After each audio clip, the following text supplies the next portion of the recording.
Okay.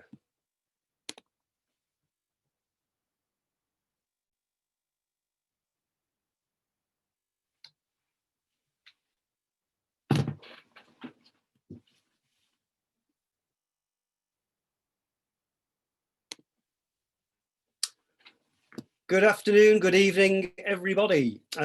Welcome. My name's Chris Losh. I'm one of the co-founders of the Sommelier Collective. Delighted to welcome you here to our third discovery tasting, which of course is for Opus One. You knew that, that's why you're here. I've thoroughly enjoyed watching you guys' comments on social media over the last few days. You're so excited, and I don't blame you for being excited. Because I'd worked as a drinks journalist for over 20 years before I got to try this stuff. It doesn't come around very often. Not only do we have the amazing second wine, Overture, we have 4 vintages of Opus One, and we have the winemaker himself here, Mr. Michael Silacci, to tell us about them. Now, Michael has worked at Opus One for 20 odd years.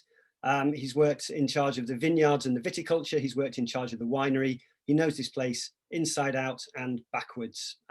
So what he's very keen is that this is an interactive session. So it's not just about him sitting there and talking and you guys sitting there and drinking and saying nothing. He's really keen to get your feedback, and he's really keen that you contribute to the whole occasion. So a couple of things before I hand over to Michael. Briefly, if you want to get these wines, you can get them from Wadston Wine or from Bibendum.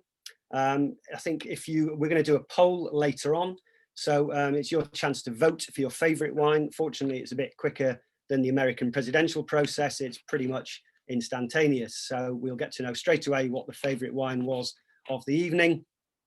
And if you do want to write about this on social media, and I think you should, because why wouldn't you want to make your friends green with envy, then please use the hashtag Sommelier Collective.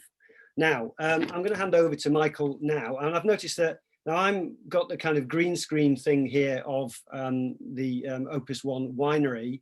Michael, I think, has gone one better than that, and you'll see that when he finally comes off mute and shows his camera. Yeah, you look like you're in the actual barrel room of the Opus One there, Michael. So not a bad workplace. I am in the barrel room. Well, I'm just outside the barrel room, yeah, through the looking glass. Yeah. I love this room because it's a great place to remind people that as humans, we have something in common with plants and grapes and wine. We're all about 80% water. When you look through this glass, it's like being at a maternity ward. And those are all of our babies. There are 1,000 babies in there. And each baby, you can't really see it from here, but well, yes, you can. You can see the bilge of every barrel is stained, and it's stained with the Opus One cocktail, which is a blend of, with our old bottling line, we would have a vacuum pulling off any excess wine in a bottle, and would go into a tank that looked like a rocket ship. So I call it rocket wine. And to the rocket wine, we add vodka to get the alcohol up to 20%, acid to get the pH down to 2, and a little bit of Mega Red, and that is our stain wine. So that's the third connection. It's like putting a bib on a child. We don't want to stain the wood. So okay, very nice. Michael, we've got one question already. Now this is straight in there. Somebody wants to know how the fires affected you a couple of years ago. If you want, we can come back to that later on if you'd prefer, but I think it's a question that everyone's going to have somewhere in their mind, isn't it? Yeah, I think that if I don't, I would prefer to answer it at the end, but I'm going to answer it now because whoever asked that will just be thinking about that question during the entire time. It's like when you're reading a book and you come across a word you don't know.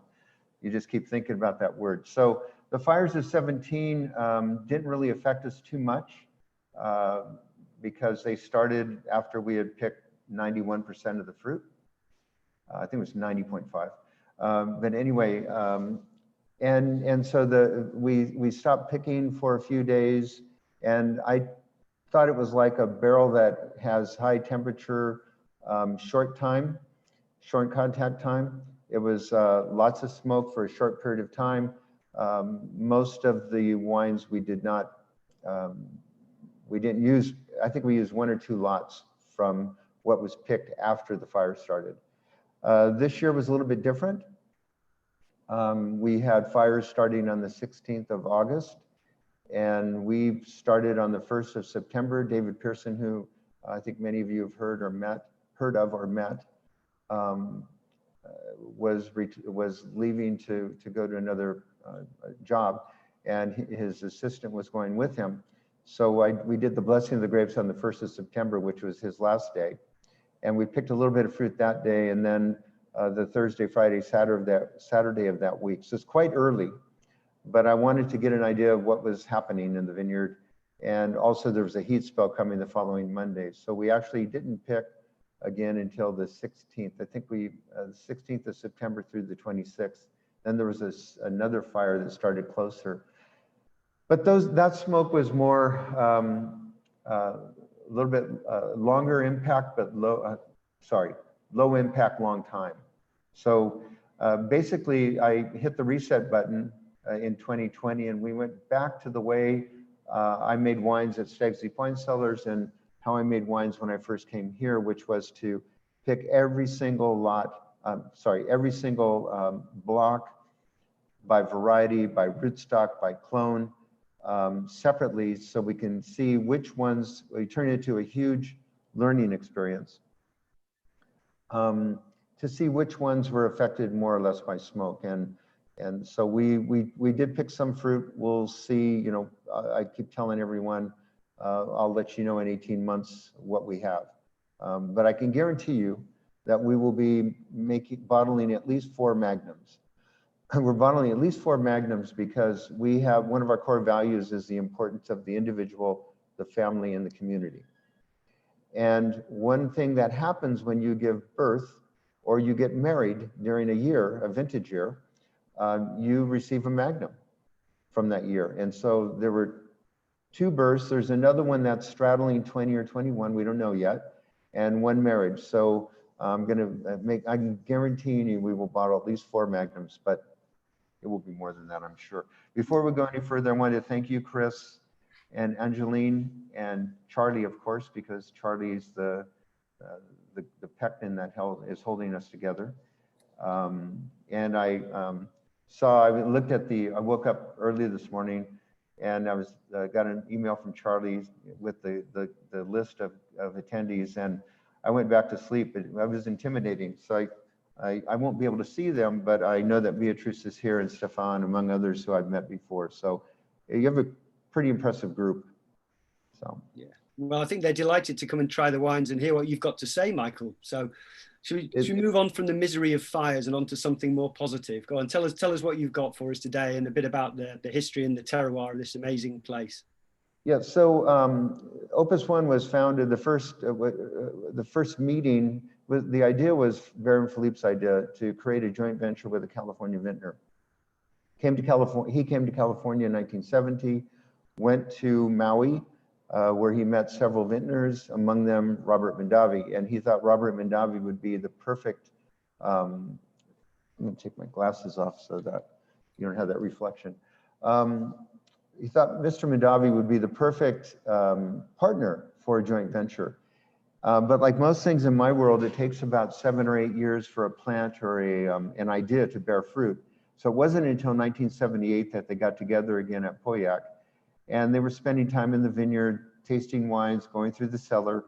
And Mr. Mondavi, being an American entrepreneur, was a little bit disappointed. He thought, well, perhaps Baron Philippe has forgotten about this joint venture, because we should be talking about business first, then we can get to know each other. Baron Philippe, meanwhile, is thinking, this is perfect that we're getting to know our potential partners. We founded Mouton in 1853. We're going to be in this business forever. So let's make sure that we get along with each other first. And at the end of the evening, after dinner, Baron Philippe asked Mr. Mondavi if he was still interested in the joint venture. He said, yes, of course I am. And he said, well, then we'll meet tomorrow in my office. His office was his bedroom. We have a photograph of Baron Philippe in bed, silk pajamas. Breakfast tray is gone. There's a tray across his lap with papers on it. And Marcy Mondavi's off to the left, taking notes. There's a hunting dog curled up on the bed at Baron Philippe's feet. And in 1 hour, they outline the basic concepts or principles of Opus One. Opus One should be a red wine made from Bordeaux varieties. It should be a wine that people want to share with their friends and family.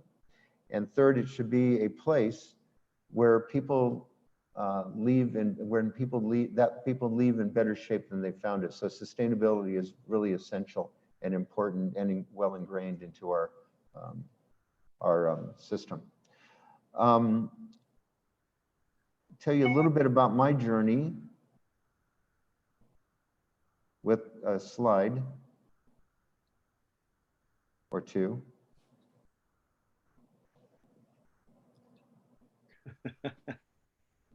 So hold on, sorry. Okay, is that okay? That's good, Michael. So I was born in a little town named Gilroy, 80 miles or about 120 kilometers south of San Francisco. This is my dear mom and me. And I didn't know when I wanted to be when I grew up, so I started traveling. And I traveled to Asia, but I was heading to Japan, but I stopped in Hawaii for a weekend, ended up going from Honolulu to Maui and camping on a beach on Maui for 2 months, and then continued to Japan and through Asia, Southeast Asia, across to Europe, where I met up with my mother and her father in Switzerland. All of my grandparents came from Ticino in Switzerland. So anyway, I arrived in Paris, and after that, and the only French I knew was Bon Voyage. And I looked up a French woman who I'd met in Tokyo, and she said, if you want to learn to speak French, eat well, and earn money, you should pick grapes. So I got a haircut, borrowed a car, drove out in the countryside near Nantes, and drove into a domain, and there was a fellow loading sacks of sugar into the back of a van. And I went up to him and said in my poor French, I want a job picking grapes. And he smiled and made me understand that if I helped him to deliver the sugar, he would find a job for me. So we delivered the sugar, and then we went to Louis Metro. And I fell in love with 2-hour lunches and wine. I didn't understand what people were saying. However, it was pretty clear what I needed to do. When my stomach started to grumble a little bit, I would look up and wait for people to start to head in to eat. The buvette at the end of every row was a welcome treat. But I just fell in love with winemaking and viticulture. And having come from a farming background, it was perfect. And actually, I'll never forget, for the first 3 nights I was there, because there was so much speaking in French. We didn't really speak English at all. I dreamed in gibberish for 3 nights. So then I went back and did some more internships, worked building displays for perfume marks in Paris and Nantes and Lille, and then rode bicycle a lot in Europe and North Africa, and then went to Davis, where I earned my undergraduate degree in winemaking, to Bordeaux, where I earned a certificate, or Unité de Valeur in enology, and back to Davis, where I earned a master's degree in viticulture. So Michael, has that European influence had any impact on the way that you approach wine, do you think? I'm sure it has. I think what it's done is it's made me feel a little bit more relaxed when there are climatic problems. You know, I was there in Bordeaux in '84, working with Denis de Bourdieu as an intern, and it rained hard, and it rained a lot. And there was so calm, and I love the way that 2 things that I learned there. 3 things. One, the trust he had. There was another intern, Christophe Olivier, who I believe is still working with Denis' family. How he said, well, I saw you guys in class. I know you know what you're doing. So he gave us a lot of authority and responsibility. He just gave us things to do, challenged us. Secondly, the calmness when the weather was bad, and just accepting the fact that this is nature and this is farming, I was really impressed by. And then thirdly, whenever we would start to load a press or a destemmer, any fruit that fell on the ground was picked up. Nothing was wasted. And I thought that I was really impressed by that. So this is my path. Did I answer your question well enough, Chris? Yeah, I think so. Yeah, we'll get on to the wines fairly quickly, I think. Yeah. Just to, I can hear the kind of smacking of dry lips from here. That's the only thing. So quick path. When I do interviews now, I don't look at resumes. I just do a Zen garden. So this is my starting point. Left to go to school. I worked at Beaulieu. I came to a point where there was a bridge. Andrei Chelichev facilitated me going to King Estate in Oregon, which was my first winemaking position. I left there after 2 years and went to work with Warren Winiarski at Stag's Leap Wine Cellars. And there were lots of challenges there. The rocks are challenges. And my path through to Opus, where I've been for the last, oops, sorry. I didn't mean to go to that yet. Different challenges since I've been here. And this is a piece of biochar, which is what we're working on now. We haven't burned anything until this year since 2003 because of to minimize air pollution. And but this year we started working with biochar, and that's a piece of biochar. So, Michael, you talked about challenges. I've got a question here from Shashi Prakash, and he wants to know what challenges you faced when you first joined Opus. Were there anything in particular coming from where you had been? Yes. So, you know, I wasn't used to having 4 bosses or 4 people who could, you know, direct me. I worked but it turned out it was more collaborative with Tim Mondavi and Patrick Leone because they were only here twice a year, 3 times a year at most for just a day or 2. But the challenge was I was asked to make a change, but not a big one. And so I interviewed for 7 months, so I went through the vineyards quite a bit after harvest because you can learn so much after the vines have lost their leaves. You can see how well the vines have been trained or pruned. And so first thing I did was cut back a lot in the pruning to reset the vines. Secondly, I knew that what I wanted to impact was the concentration. I wanted to increase the concentration of the wine and lengthen the finish. And third, I knew that in every personal relationship and every professional one, you have a honeymoon period. And in a professional relationship, you can choose what will end the honeymoon. And what I chose to do was convince the management team at Mondavi, who oversaw the vineyard teams, to give me 24 vineyard workers. And I felt that if I could teach them principles and practices of viticulture for Opus, that they would have a very clear direction, and that would make the biggest impact on wine quality, because viticulture always has a bigger impact on wine quality. The place trumps the cellar. And so that's what I did. And I got into a bit of hot water right away for having put together these teams. And I won't go into the details of that, but you know, there's been challenges along the way, but it's all good.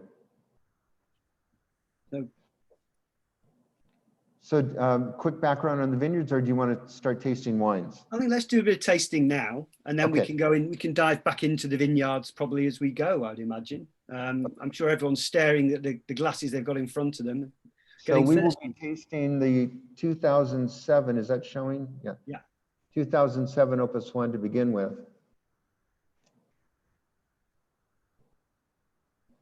And that was a year where I was finally was fulfilling my obsession with dry farming. When I first started, what I did at first in the vineyard was to increase the intervals between irrigations, because you know that we can irrigate here. Increase the interval between irrigations and then give the vines much more water at one setting. How do we know how much to give? We work with a soil scientist with whom we continue to work, Xavier Chaunet, and we dug backhoe pits. I said, I want you to turn the vineyards of Opus 1 into a piece of Swiss cheese. Dig backhoe pits wherever you see differences in color on the surface of the soil, and then let's see if we can create a map of the vineyards of Opus 1, a soils map. So he calculated, he saw root density, different horizons, water holding capacity, soil texture, etc., and then calculated the amount of water it would take to go just beyond the root zone to be like a Pied Piper to lead the roots down deeper, because I wanted to encourage the vines to give a stronger expression of place, and I felt they could do that if the roots were down deeper. And the problem is that in 2006 we had lots of rain, but in 2007 we had very little rain, and it was a very warm year. So probably not the best year to start dry farming, but I went forward with it, carried on, as you would say. And we had a little bit of a heat spell. Actually, we had a heat spell right at the onset of harvest. And so we had to give 15% of the vines some water to help them out. But that was the first year we did that. And also what happened that year was the set in Cabernet Sauvignon, the percentage of flowers that became berries was low, but Petit Verdot always sets really well. And we had a difficult time incorporating much Petit Verdot into the blends. And I was born at 2:53 in the morning, and I often wake up between 2:30 and 3 going through my issues. And my issue that year was, how can we incorporate more Petit Verdot into the blend? And so laying there one early morning, I said, oh, we will co-ferment them. We will put our best Cabernet Sauvignon grapes into a tank, and we will add Petit Verdot, and we will do a co-fermentation. And it worked wonders. I mean, it just changed. There was such an incredible harmony, and the layers were quite different. When we blended Petit Verdot with Cabernet Sauvignon as wine, it was like a dog meeting a cat in the street. They would fight. Too much, too aggressive, too harsh, too tannic, because of the Petit Verdot. But when we did the co-fermentation, it was like kittens meeting puppies. They grew up loving each other, and this harmony came from there. So that was the first, this was the first year we started to co-ferment Petit Verdot. Have you done it every year since, Michael? We have until this year, because I wanted to keep everything separate. Also, we've been experimenting with wild yeast that we've isolated and measuring oxidation reduction potential to see how the yeast is impacted by that. And we did a tank for wild yeast and a tank for redox potential the last couple of years. But this year, everything was kept separate. Yeah. Before you just tell us about the 07 in a bit more detail, Michael, we've got a question about the use of biochar. So what do you hope to achieve by doing it, and have you had good results with it? We just started. I'm smiling because I remember when we started doing biodynamics, we did a 7 to 10 year, it turned into an 11-year experiment with our vineyard Tokelon South. That's 35% of our acreage. And I wanted to learn about biodynamics and see what we could incorporate everywhere else with that. And whenever I'd ask someone, about biodynamics, say, how has it changed your wines? Oh, it's this long list of things that change. Say, oh, well, how long have you been doing that? Oh, 1 year. And you can't see an impact in the vineyard for a good 3 to 5 years. So that always makes me chuckle. So the biochar, the idea, I call it, since we're in Tokelon, I call the biochar Tokelon truffles. Because like a truffle, the biochar facilitates the uptake of water and nutrients to the plant. So we will disc it in or put it in right near the root zone, and that will facilitate water uptake. Just like a truffle facilitates nutrients and water uptake to an oak tree, a truffle gets micronutrients back from the oak tree. The biochar gets nothing back. It's just a clump of carbon, a clump of coal. Yeah. I wanted to do it because I wanted to show that you can burn without creating a lot of smoke. Actually, not much at all. It just looks like a mirage out in the desert. And you can stop before it turns to ash and have these little nuggets that you can put in the vineyard. So my hope is that it will do what I described to you, help the vines out a little bit and be better for the environment. We've got a question about the vineyards as well, Michael. So the original block for Opus 1, says Stefan Neumann. He said, is that the Q block? And is it mainly planted with Cabernet Sauvignon, or is there some Petit Verdot in there as well? Hello, Stefan. Thank you for your question. Yes, it is the Q block. It's mostly Cabernet Sauvignon. We do have some Petit Verdot there, actually a good chunk of Petit Verdot there. And then we added on in 2004 the W block, so which increased the total acreage of Q. So we have Q and W, and Q plus W equals To Kalon South. Right. Okay. Yeah. Are we talking about is that a good opportunity to look at that nice map you've got Sure. of the vineyard area? Because I found that really interesting when you showed me earlier. Yes. This might answer your question visually as well, Stefan.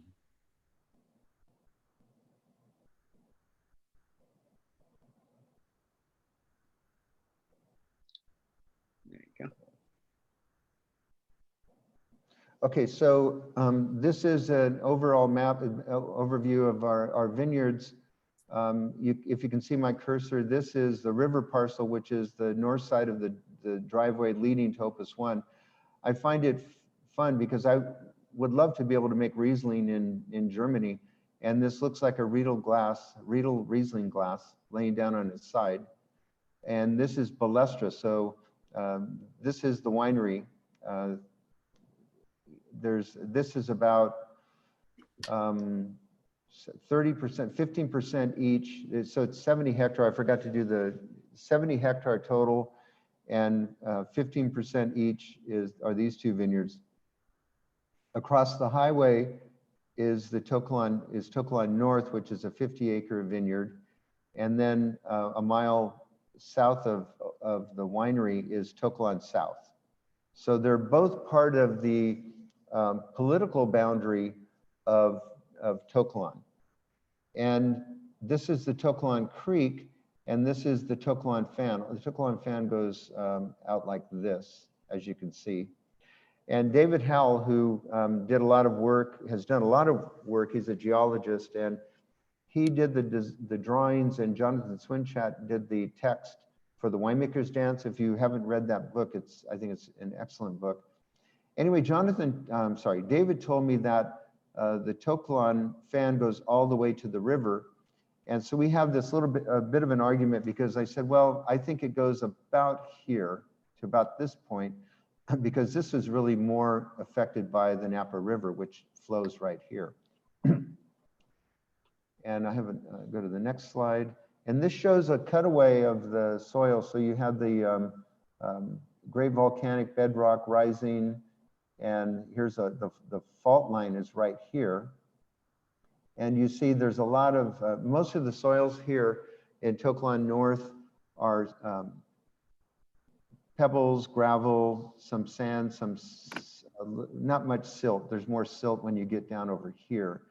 But as you move from the west to the east, there's a decrease in the amount of gravel and an increase in the amount of clay. And there's just a little bit of, there's a little area right here, a strip of sand, I call it the beach. And there's some silt here. So that's the background on the vineyards. Are there any bits of the vineyard that remind you of parts of Bordeaux, Michael? And I think this might be a good opportunity to have a look at the 2011 as well, mightn't it? Because that's slightly more European in style. I would think a lot of our songs might feel that. So is there any parts of the terroir here that you say, yeah, that's a little bit like this part of the Medoc or whatever? No, not really. I mean, it's so hard to compare. I mean, there is a lot of gravel in here, which you find a lot, but you also find a lot of clay in Medoc.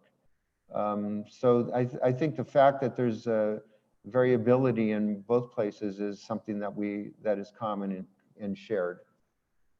So, but you know, the climate's so different. I mean, even though it's getting warmer in Bordeaux now, Jean d'Angeois, who now has just been started as the winemaker for Mouton.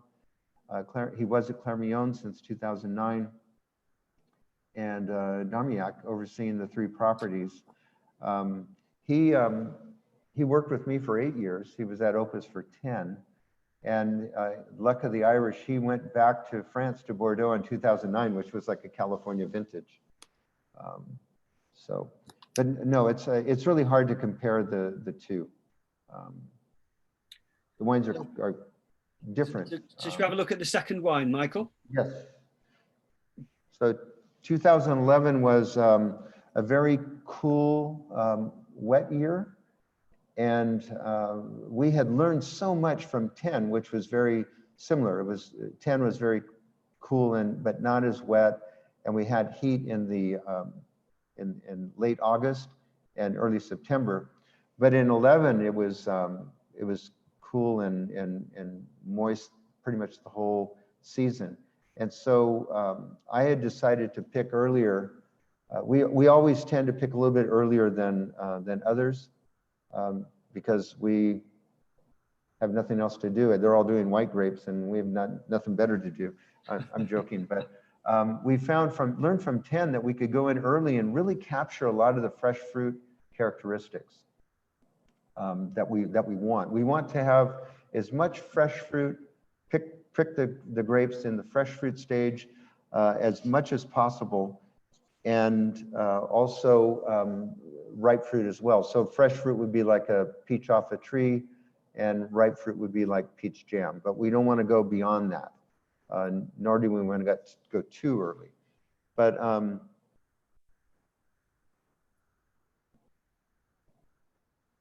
quite interested to know what the attendees think of these first 2 wines, because obviously from 2 very different years, aren't they, Michael?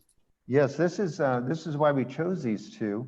Very warm, classic California vintage to a cool vintage that we don't typically see 2011 vintages come along very often.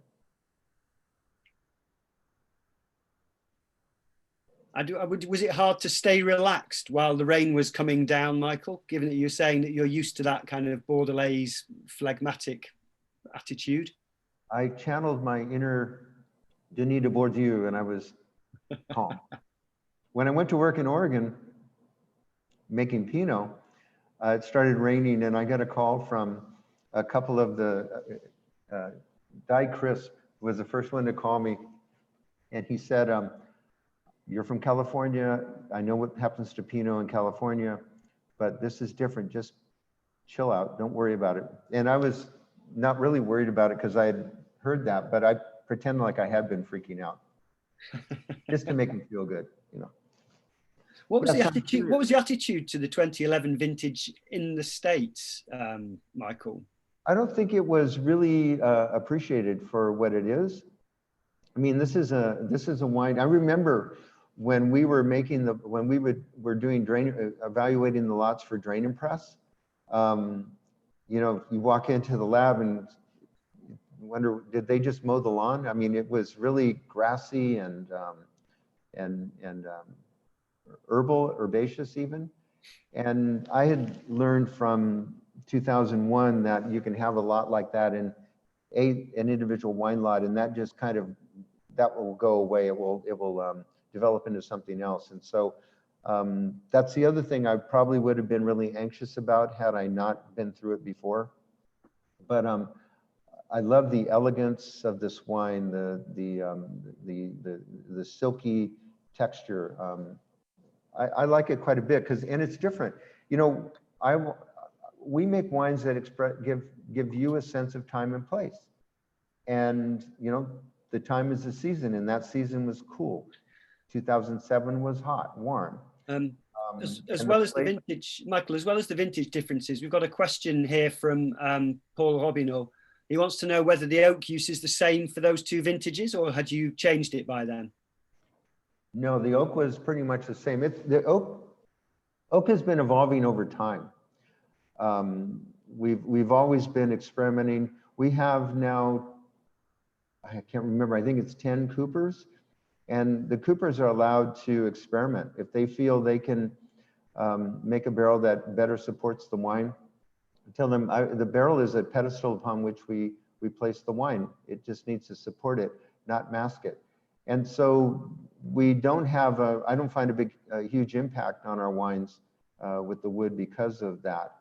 And we work with people like, let's see if I can, these two barrels here, this one and this one, were the first two barrels made by two young women who worked with Didier Ficelle at Tonnellerie Bordelais. They won, he was the best craftsman in France for barrel making one year. Can only win once in your life. Each of them in successive years were the best apprentices in barrel making. And I challenged them, I said, when you are ready to make your first barrel from start to finish, I want to buy it. I mean, we want to buy it. And so we have really close interactions and relationships with the coopers and all of the suppliers. Charlie will tell you that there are different, in the domestic market, there are different levels of accounts. They have the Pinnacle accounts, because the Chris Avery, who started this, was from Colorado, Boulder, Colorado. So he's a mountain guy. So Pinnacle, Summit, and Base accounts. And I characterize our relationships as partners, associates, or suppliers. And all of the barrel makers are partners. So we're getting some really nice feedback on these wines, actually, Michael, as the contrast between the two vintages. Everyone seems to like them both for what they are. They're just good expressions of that vintage character. There seems to be quite a lot of positivity for the 2011, which maybe didn't surprise me because of the European palate. But I would imagine if you did this with American sommeliers, their feedback would be quite different. But everyone seems to really like they think the 11 is kind of quite on point just at the moment. And the 07 obviously is bigger and kind of rounder and broader, but also very kind of classic Napa we've got down here as some of the quotes from it. Both delicious is the quote from Jan van Heesveld, which is a nice way of describing it. So there's one question from somebody as well, from Lionel Perinet. He wants to know whether the same blend every year. So is it exactly the same varietal makeup, or does it change radically? No, we blend, we do a lot of blending from the vineyard. So we do a lot of co-fermentation. So a lot of the base is set up as we drain and press. But for example, every vintage of Opus 1 through 2019, except the 2011, could have been labeled Cabernet Sauvignon, Napa Valley Cabernet Sauvignon. But the 11 dipped down to 71% Cabernet Sauvignon, and I think 11% Merlot, 9% Petit Verdot, and 6 or 8% Cabernet Franc. So it could not be labeled as a Cabernet Sauvignon.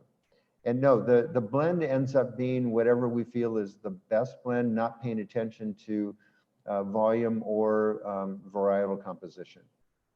Okay. And I wanted to point out one thing, Chris. There's to me, something that 7 and 11 share. When you first smell the wines, before swirling or anything, there's a smell of the stems of roses, red roses. And that freshness we found that we can capture in a warm year if we have a heat spell at the onset of harvest, because that seems to block further development of certain aroma compounds, and you retain this freshness. There's a frozen vegetable in the United States, Jolly Green Giant, and their tagline is, we lock in freshness when we freeze the vegetables.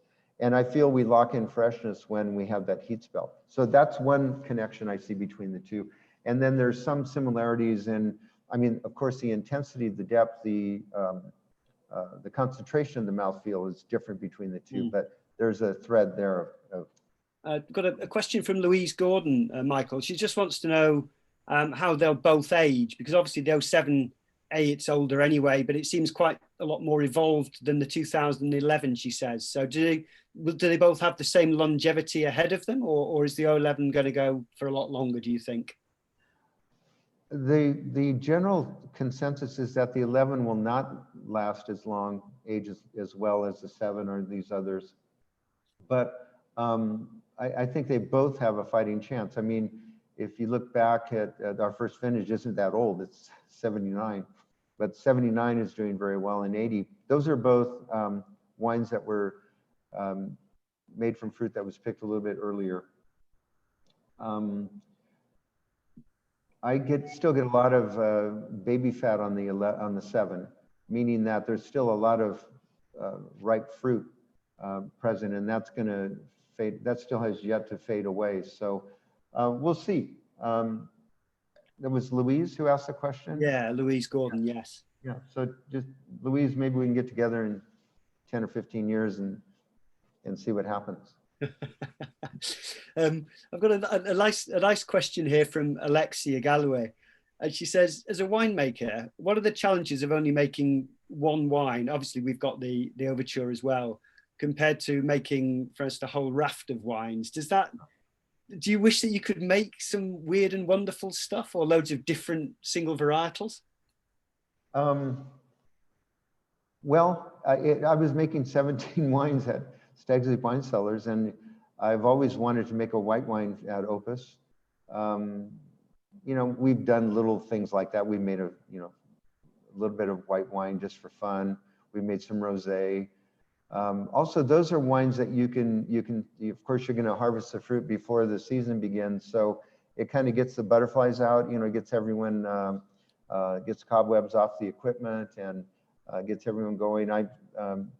In 2010, I made 2 barrels of Pinot from my uncle's vineyard in San Lucia Highlands with my significant other, who's also a winemaker.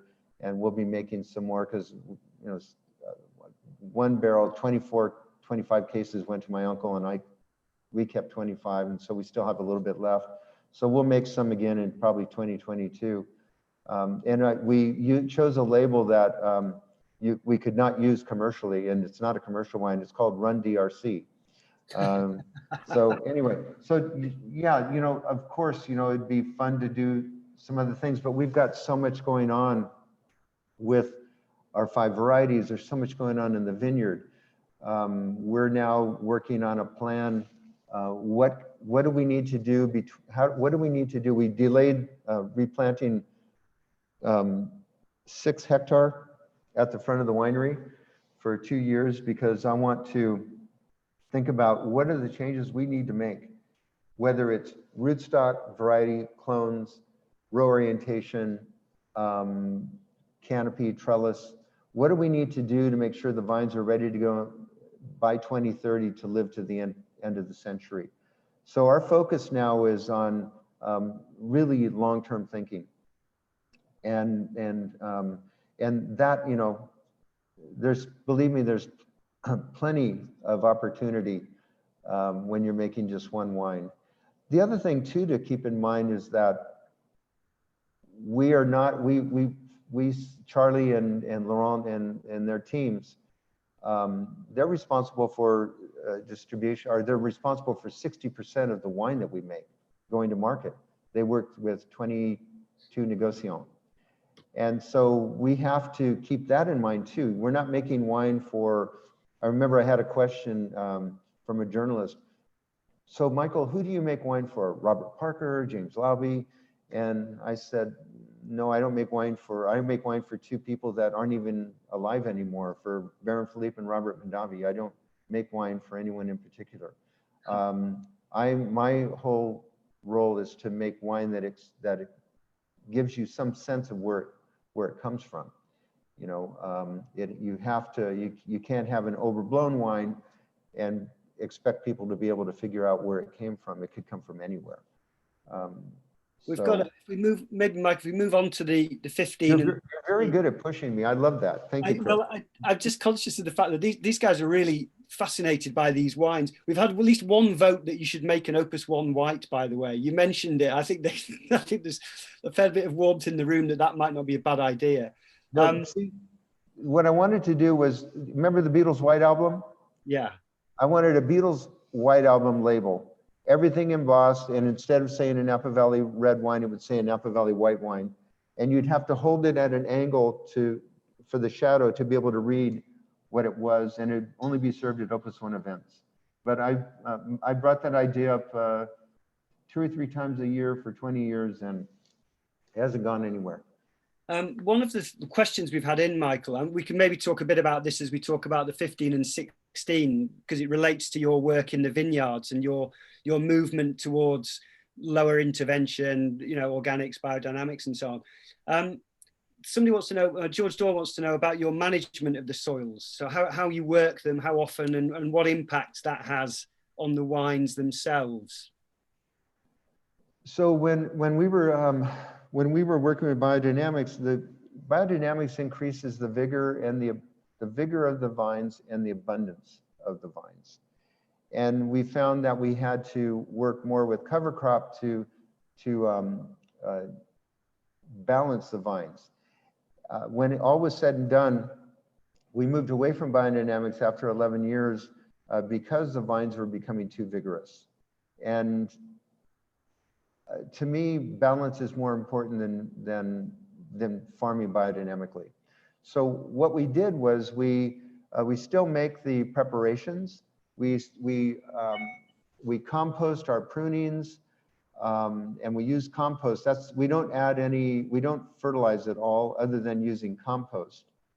Biochar isn't really a fertilization, it's a facilitator.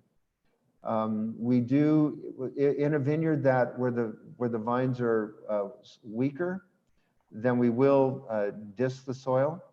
Where the vines are more vigorous, we will have a cover crop that competes with the vines. And if there's a vineyard where they do need some help, we will give a cover crop that will help the vines. We do fertilize in this way. If it's been a dry winter, or if it's been dry close to bud break, we will irrigate. And we will irrigate with just a small amount of water. Why? Because that releases nitrogen from the soils. That's the closest we get to fertilization in compost. What's the best way to do the 15 and 16? Should we do them together and compare them, because they're obviously quite close together in age, or would you think we do one and then we talk about that and then we taste the second one afterwards? How would you like to do it? We could do them both together for time considerations. Yeah, we've had a couple of questions about different varieties as well. So Paul Robineau would like to know whether you've tried Syrah. Have you ever tried Syrah, as some iconic producers did in Stag's Leap AVA? I'm assuming the answer to that's probably Robert Mondavi's ghost would be spinning in its grave if you tried that one, possibly. Well, funny enough, there was a piece of ground, a very small block that never did really well at Stag's Leap Wine Cellars. It's very rocky, and I suggested to Warren that we make a Syrah, and he said, "Oh my gosh, you can't do that. And they would never do that in Bordeaux." And I said, "Well, actually, they used to do it in Bordeaux. They used to use Syrah in Bordeaux, and actually, they used to blend it for color." But he said, "Well, nobody remembers that, so we're not going to do that." And then here, I wanted to do just a little acre, so like part of a hectare, half of a hectare, with Syrah. And David Pearson he liked the idea too, because he loved Rhone wines. And so we were going to do that, and then we thought, well, the French may not like it, so we floated the idea up, and the board did not like that idea at all. And I again pulled out the card that, well, Syrah was used in Bordeaux, and they said almost the same thing as Warren Winiarski. Well, nobody knows that. But no, it would have been fun to try, but no, we haven't. Okay. So what are we looking out for in the 15 and 16 then, Michael? Which 15? What about that vintage? Well, the 15 was a warmer vintage. We actually started harvesting a few days later than I had wanted to, because what I love making blends, and I love blending grapes. I love blending varieties. I love blending vineyards, and I love blending people to make a team. And our team was a little bit off center, a little out of balance going into harvest. And so we sat down and we had a really good meeting, and I told them that we're going to take 4 days off because our Labor Day is the first part of September. Take 4 days off and kind of get your act together. So we started a few days late, and then we had a heat spell, and the heat spell didn't go away. It just kept continuing. So we were doing a lot of cherry picking, going out and picking the areas that were ripe and bringing those in, and then going back and picking the rest. But we ended up, when we made the blend in January of 2016, making a wine I felt that was just a little bit too intense. If it were a painting, it would have been a self-portrait of Vincent van Gogh. It was just like, boom, just exploding. So I had that at the back of my mind for the 18 months the wine was in barrel. When we took it out of barrel, I said, this needs to be tamed. This needs a little bit more restraint. And so we started to fiddle and blend with lots that had been excluded from Opus and were destined for overture, and just enough to give it a little bit of restraint. But I still find it to be somewhat close to 7, and it's a California expression. Alexia's got a nice description for it. She says it's got a nice long finish with more, quotes, electricity, which I think is quite a nice description. I like that. That's a great one. That's very good. There's a few guys mentioning, by the way, in the comments, Michael, that they've tasted older vintages from, like, you know the 80s and so on, and they've said that they really age absolutely beautifully. When do you think they start to show what you would think of as approaching their full potential? Is there a kind of a cutoff? Do they need kind of 10, 15 years or what? Yeah, I think that there's a really nice window between 12 and 17 years where they really come onto themselves. After about 9 or 10 years, they start to go into the tertiary. I was surprised at the in my bottle of 7 how much fruit was still just so intense and juicy. But that usually doesn't last that long. But yeah, 12 to 17 years, they really come into their own. Okay. There's a quick question about a couple of questions. One, when was your last biodynamic vintage that was 100% biodynamic? That is from Beatrice Bessi. And then somebody else wants to know, who's anonymous, so we don't know, could be one of your winemaker friends. He wants to know if you're doing anything else different this year, other than, for instance, not co-fermenting. Is there anything else you're doing particularly for 2020? Okay, so the first question, we never had 100% biodynamics. We had 100% biodynamics in 35% of the vineyard. So one entire vineyard was treated biodynamically. We did do some interesting studies. When we were doing rackings, I would ask them, I paid attention to the biodynamic calendar, and I'd ask to please report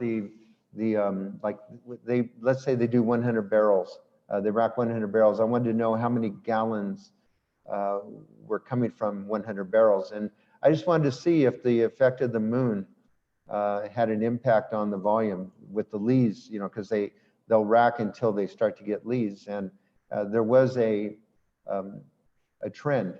I can't say it's because we didn't do an official study on it. But I would say that there was a trend that the leaves were more compact when the moon was furthest from the earth versus when it was closer. So, and the other question was, this year, what did we do differently? Shorter skin contact time. So we drained and pressed earlier than we normally do. We kept everything separate. We tested a new press. We've had a Marzola press since, which is a basket press made in Spain since '91. And this year we tested a press at Cocard, which is a bucket press made in Champagne. And we found so we tested that, kept every press fraction separate. So everything's separate. We've got so many pieces, and it's going to be fun putting the puzzle together over the next 18 months. Usually we make our blend at the first racking.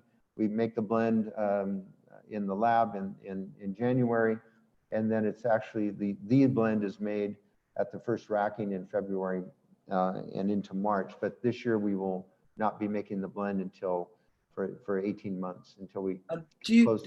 Is Malbec part of your vineyard, Michael? I can't remember.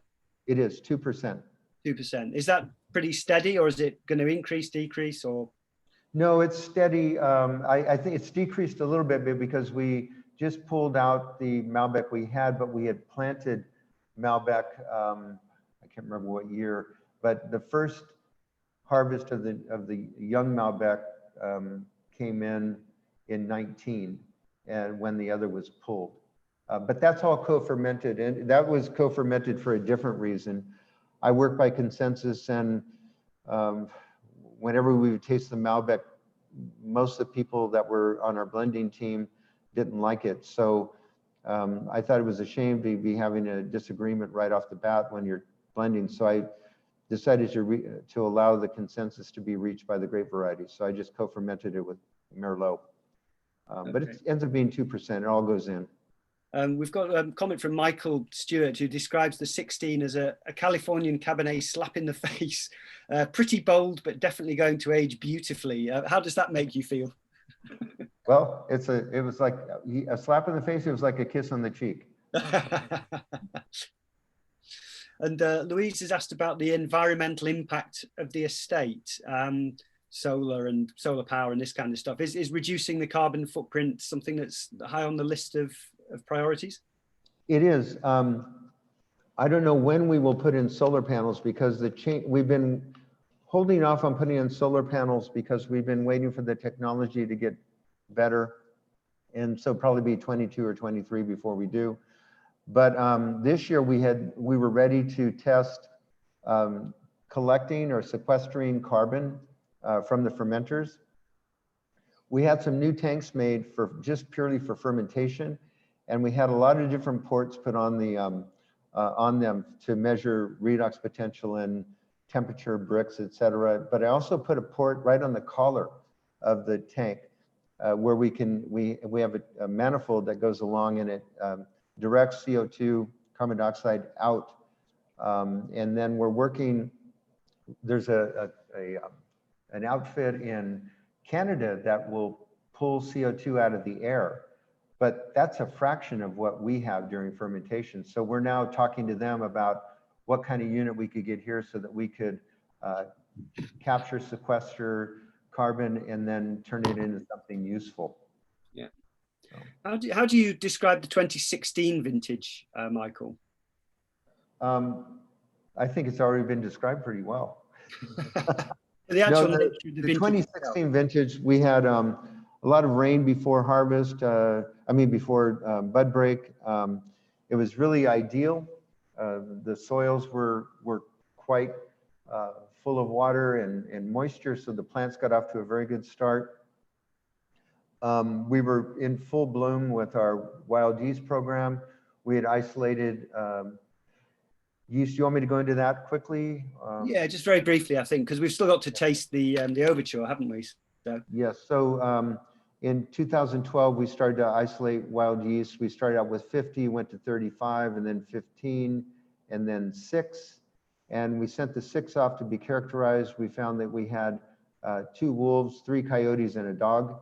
Wolves being the wild yeast, the coyotes being yeast that had allele or certain genetic connections to commercial yeast, and the dog was a commercial yeast from the Rhone. And since then, we've isolated a native California yeast off the sappy part of an oak tree behind the winery that we call the squirrel because it came from an oak tree. And each yeast, the idea was to isolate a wild yeast from each of the vineyards and then use that yeast to ferment grape juice from that block to further increase the intensity or the expression of place. So, so 16, we had quite a bit of wild yeast in that vintage. And the vintage was just, to me, it was, nothing's ever a walk in the park, because as soon as you think things are, oh, we don't have to do much this year, that's when you make mistakes. You have to be, always have a sense of purpose, a sense of focus, and not drift into a sense of leisure when things go too easy, or a sense of anxiety when things are a little tough. Just try to stay in that narrow window of searching for power and finesse with the wine, and keeping focused. So 16 was one that was just an amazing vintage. And also I was still distracted by the 15. And then, you know, when 17 came around, that was another different distraction. So, but 16 was just turned out to be this amazing wine. I really like it a lot. Is that the first one which had a large percentage of wild yeasts in it, Michael? Is that the first one of those? No, let's see, 13 had 25%, then 14 was 27%, 15 it dropped down because we had some contamination problems, and 16 was over 50%. Now, the last few years we've been using 100%. Yeah, okay. Did you notice a difference in the way the wine performs? Well, the aromas are different. They're slightly different. They can be a little bit more earthy at times. The mouthfeel is what I like. When we blend, we're paying attention to the mouthfeel. And I love the way that it adds little nuances and dimensions and layers of complexity to the mouthfeel. So that's basically what I'm looking for. The aromas will always come around. There's a question from Ricardo Guzzardo, and he says, which vintage reflects your Opus 1 philosophy from the start to now? I'm guessing if there's the ones with more wild yeast, it appears to be an ongoing part of your philosophy. So maybe the 16, or would that be wrong? Oh, of these four? Yeah. Probably the 16. Yeah. Yeah, the 16. Because 7, I felt was a little bit too California-like, as well as 15. And we're trying to strike a balance that I felt was a little bit heavier on the fruit side there. 11 was 11 was like being comfortable enough to model Speedo swimwear. I mean, there's a purity and nakedness to this wine, but I'm getting older and chubbier, so I wouldn't want to be doing 11s all the time. But 16, I thought struck a nice balance. I guess one of the advantages of Overture is that you can get to taste multiple vintages in one go, can't you? I suppose it's a vertical in a glass. How many vintages do you typically use in an Overture, Michael? There's typically 3. Yeah. Yeah, 3.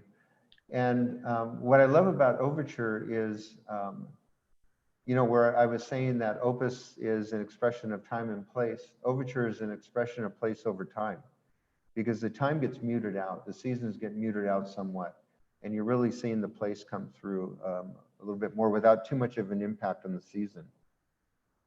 Yeah. I was really impressed, actually, with the Overture when I tried it the other day. And it's describing it as a second wine seems a little bit harsh, really. It's just a very different philosophy, isn't it?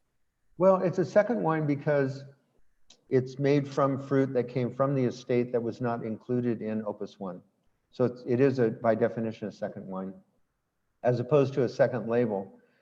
You know, the 85 to 90%, sometimes close to 100% of our wine goes into Opus 1, which is my goal. My goal is to do so well in the vineyard that every single grape berry contributes to Opus 1. And Overture is, you know, it's a smaller blend. It's not, usually you have a, it's like a pyramid where you have, you know, like at Stag's Wine Cellars, we had Cask 23, Fay, SLV, Napa, Artemis, etc. And then their hot crest at the bigger volumes. You know, in most wineries, probably Overture would be much greater volume than Opus 1. But that's also the advantage of working on one wine and working at one place with 4 estate vineyards with a team that is totally focused and dedicated in living the principles and practices of that we have in viticulture and winemaking, that we can actually and the place, of course, my gosh, you know, having these 4 vineyards, 3 of which are on the To Kalon fan, 1 is not on the To Kalon fan. But having the vineyards to be able to work with really is a So wonderful. this particular overture that we're tasting here, which are the 3 vintages which went into making it, and which is the dominant one? Charlie might have to unmute himself because I'm not sure. Yeah, it's the 2014, 2015, and 2016 in this blend. Oh, great. Thank you, Charlie. There you go. Thank you, Charlie. Yeah. A voice from the gods. That's very impressive. Exactly. I'd like to know what some of our tasters think of those last 2 or 3 wines, actually, because I think they're an interesting trio. And would you say that there's an evolution in your style? Because obviously you've been making the wine there now for what, 15 years or so, Michael? Do they represent an element of progress in what you're trying to achieve? I don't know that, well, you're always progressing because we're always looking for something new, not for something new per se, but looking for things that will help us to make a better wine, and the opportunity to try to interpret every vintage. I think that, you know, the team has really gelled very well, and I have to say that if it weren't for the team, these wines would not be possible. I'm talking about the vineyard team, I'm talking about the cellar team, the winemaking team. It's really a great support system. And I started in 2004 to create winemaking teams with the cellar and employees. And I think that we now have had 120 employees go through the Opus One Winery Winemaking Project. So I was named sole winemaker in May of 2003. And in 2004, you know, it was a very short-lived term, because in 2004, now there are so many winemakers at Opus One because they've all contributed. And they have 22 rows of vineyard in one of our best vineyards. They prune, they sucker, they do green harvest, they taste and make harvest decisions, and they can choose whatever barrels they want. And then the true test is if in our blind tasting, if they're included in the blend. So I just thought of something, what I'm going to attempt to do this year that answers a question from a while ago. So we always have the final, the thinning at Verizon, which is based on color mostly, and then trying to declump clusters. And so this year I'm tasking everyone and say, I want to do things you to prune so well. And we do the first thinning at fruit set so well and get those vines balanced that we don't have to thin after that and just let things go as they are. So I think I love this idea of having a little bit more range in ripeness, for example.